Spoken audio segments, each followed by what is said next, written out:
Swamp sparrow. Surprise, surprise, it's in the swamp. And a common yellowthroat. Common yellowthroats are also warblers. So swamp sparrow is a bit more harsh than other trill songs, but it can easily be confused with dark-eyed junco, for example, which also has a trill. There just aren't any dark-eyed junco that breed in this region, really. If there are, they're very rare. They breed further south and further north, but not here. Or if they are, it's just I haven't come across them yet. Chipping sparrow also makes a trill, but it's much softer, generally. And worm-eating warbler as well, but they're not in this region really either. I think it's pretty safe to say we're in a swamp, it's a harsher trill, so it's a swamp sparrow.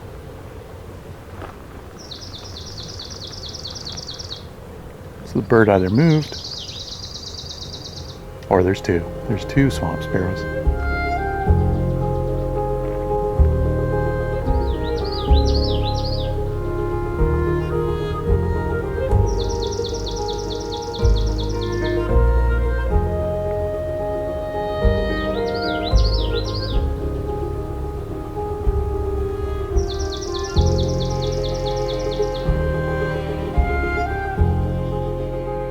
My name is Rob, and this is Songbirding.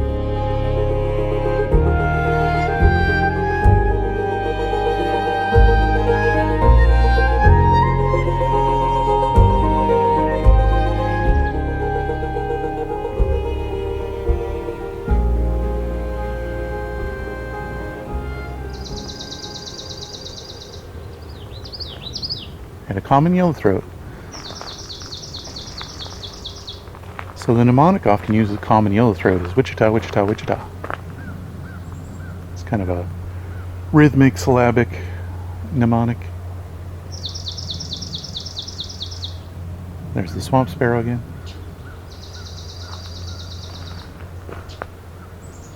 But you could also, I sometimes use yellowthroat, yellowthroat, yellowthroat for their song because the same number of syllables and it's their name. Not always exact, it's just an approximation. Like any mnemonic for birds.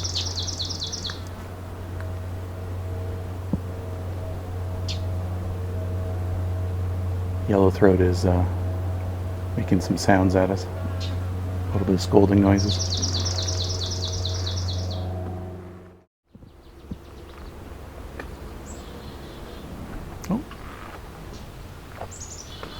A black-capped chickadee on the other side here.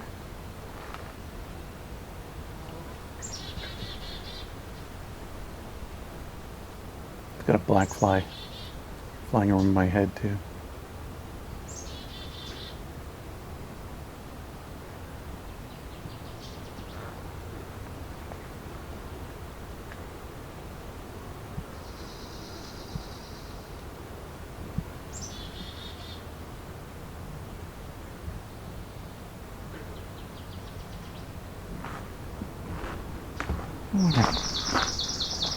Oh wow, that was loud. That was a good swamp sparrow.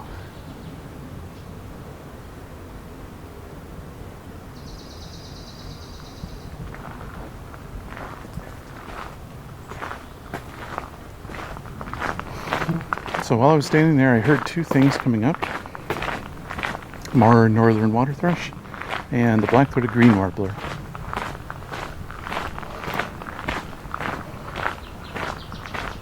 This is the first year I've encountered black-throated green warbler in this location.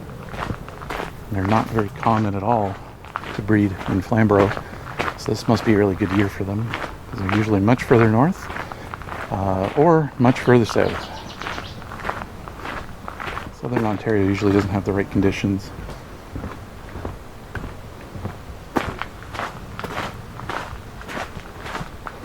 Outside of, you can get them sometimes in Norfolk County, I guess, but not to the abundance of, say, Bruce Peninsula.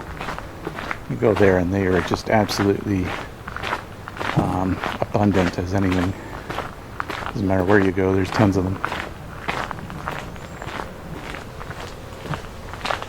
Also hearing a veery singing. Hoping we can get close to that. Somebody just flew over our heads and into the woods here.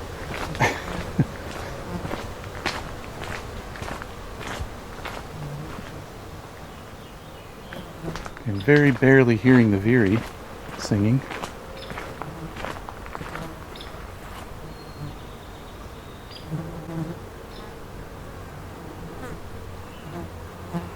Got a hairy woodpecker calling.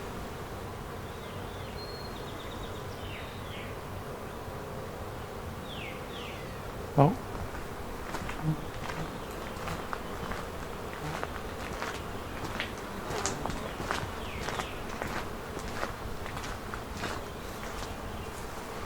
I'll stand in the shade here.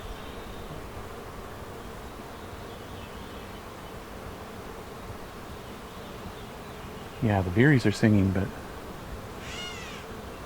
they are a little distant. I might be able to get closer down here.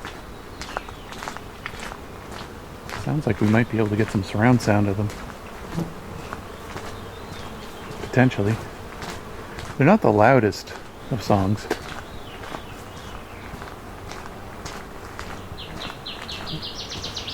Here's our northern water thrush.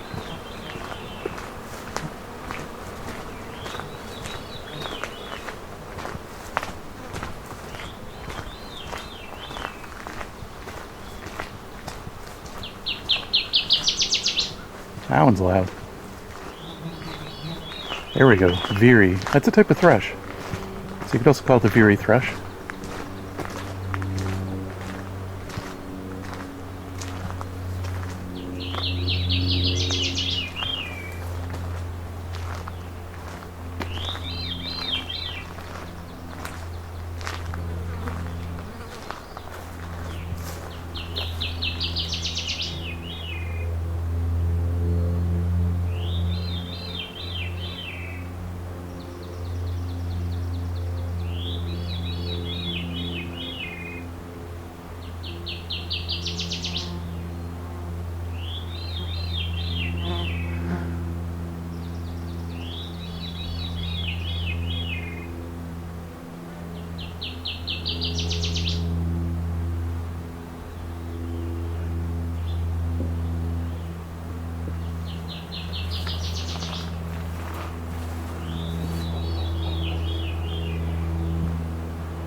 So it always sounds like the Veery song is descending, kind of spiraling downwards, I find.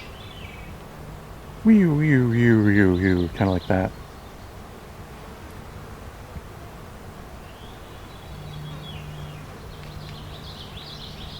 The common yellowthroats, northern water thrush.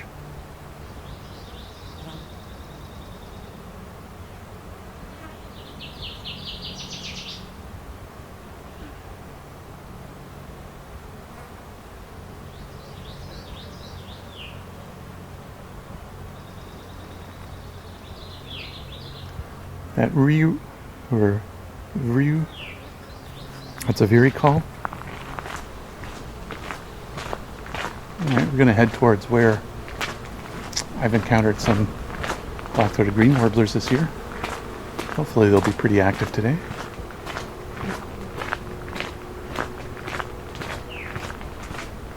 Another Viru from the Veery.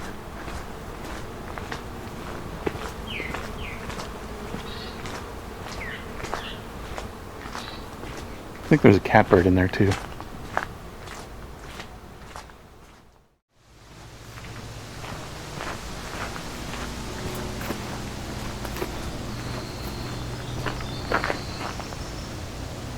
Here we go, we got a winter wren song.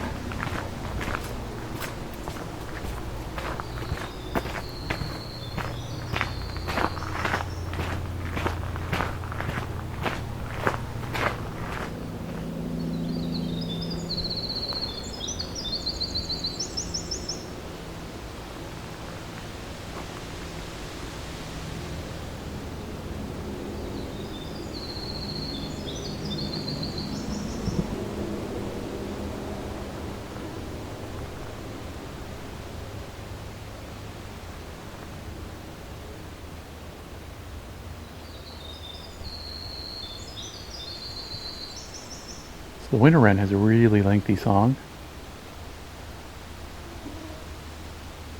They're a tiny bird and very loud.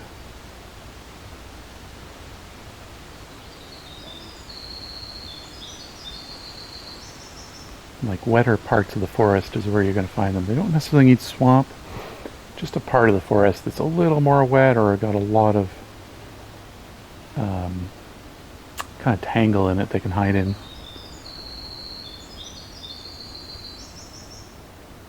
Like a knockdown tree with a lot of branches making for a little complex habitat for them to live in, either at the tip up of the tree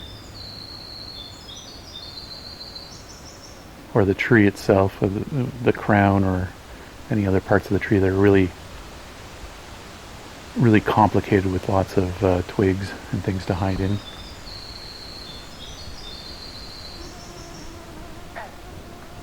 It's a green frog as well.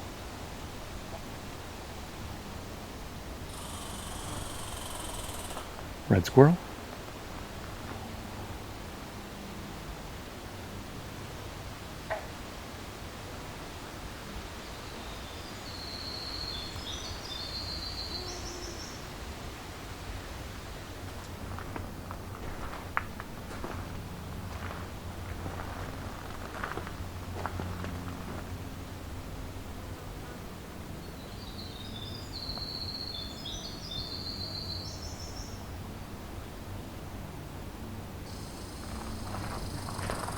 Another red squirrel.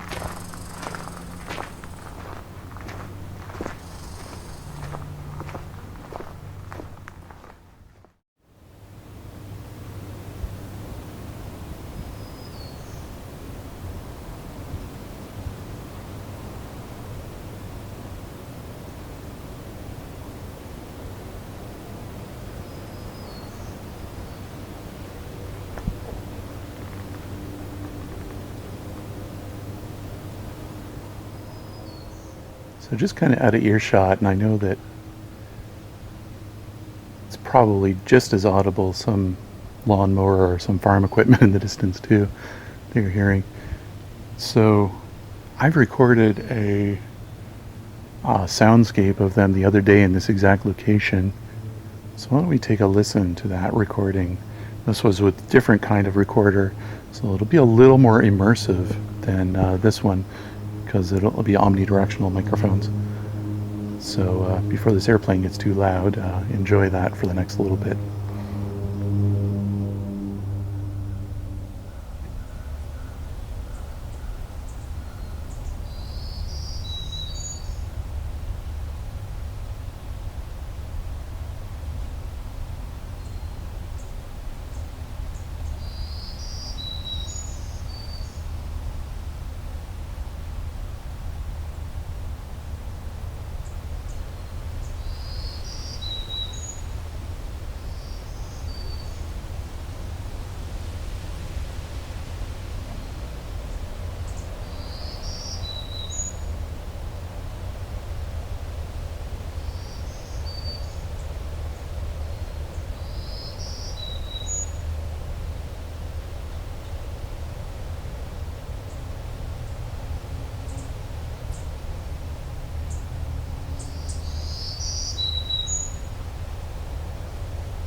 You can watch the video version of this and see the habitat as well as the photos of the species we've heard on YouTube.